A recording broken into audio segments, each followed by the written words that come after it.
kasi naman.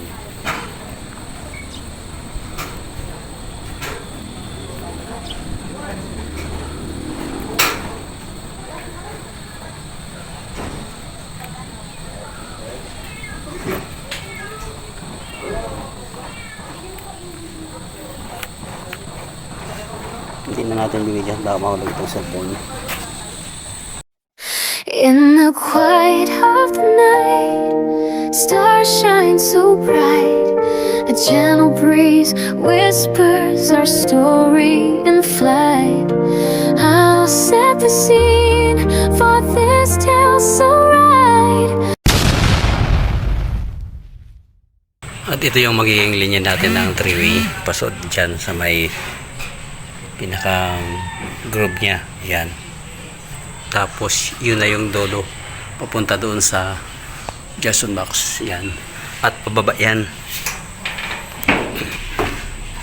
Dito natin ipapalusot. Tapos mag chipping lang tayo dito. Ibabaw natin yung utility. Tapos lagyan lang natin ng cover yung pinakang switch.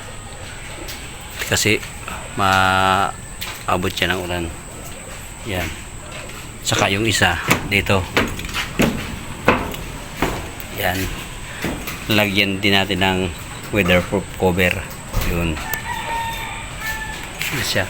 I-kukunik pa natin dyan.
Yan, ito na yung gagamitin nating wire number 14 saka number 12 saka ito yung ating para sa main line number 6. Yan, magwa-wiring na tayo guys.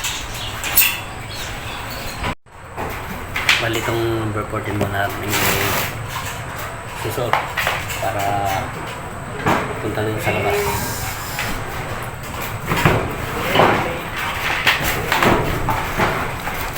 Sa switch.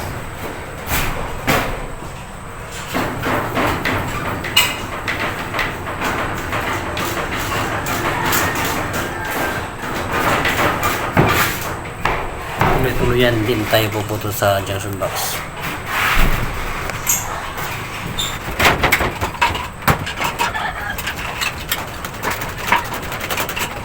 Yan yung sitwasyon na papunta na doon sa labas.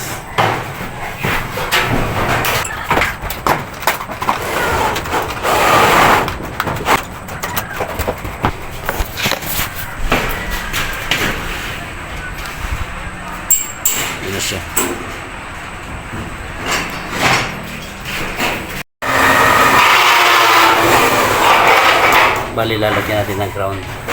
Yung ilaw. Palakas.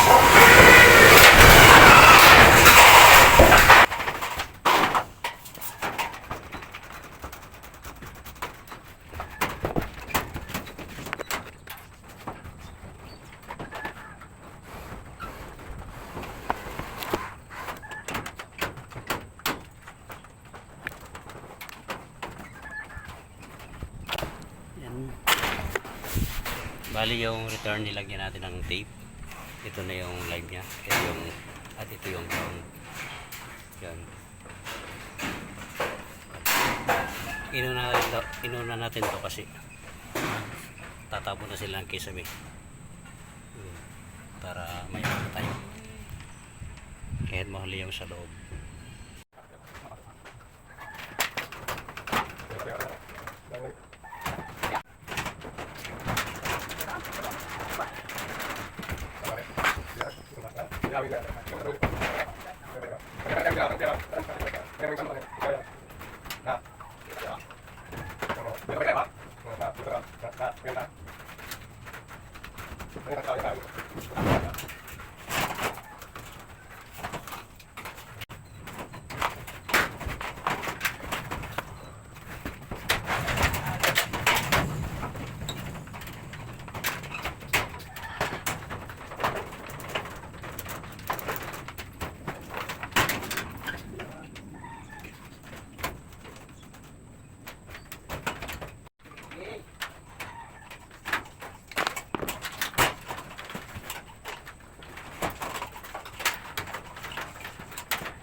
Ito na ating service drop guys.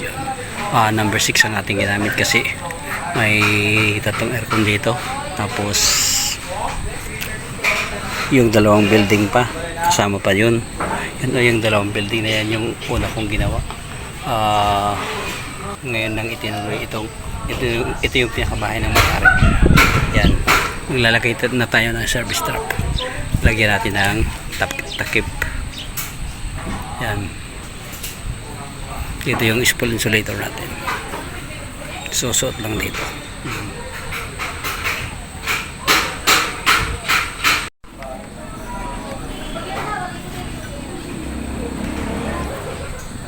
Kuya ho yun. Kuya ho.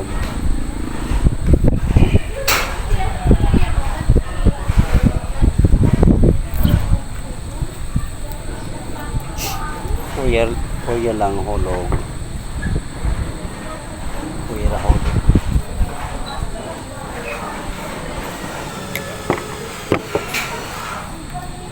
Itong butas ng ating pinakang takip ng service entrance kasi kaya yung number 6 itong number 6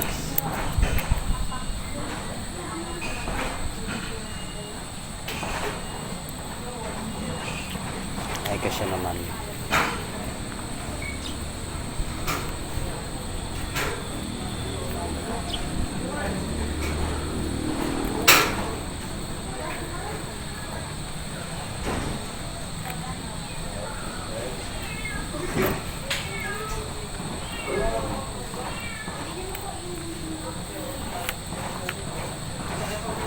hindi na natin bibigyan baka mahulog itong cellphone.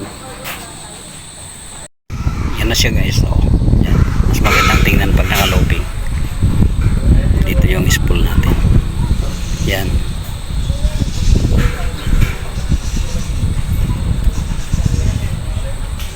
Yan.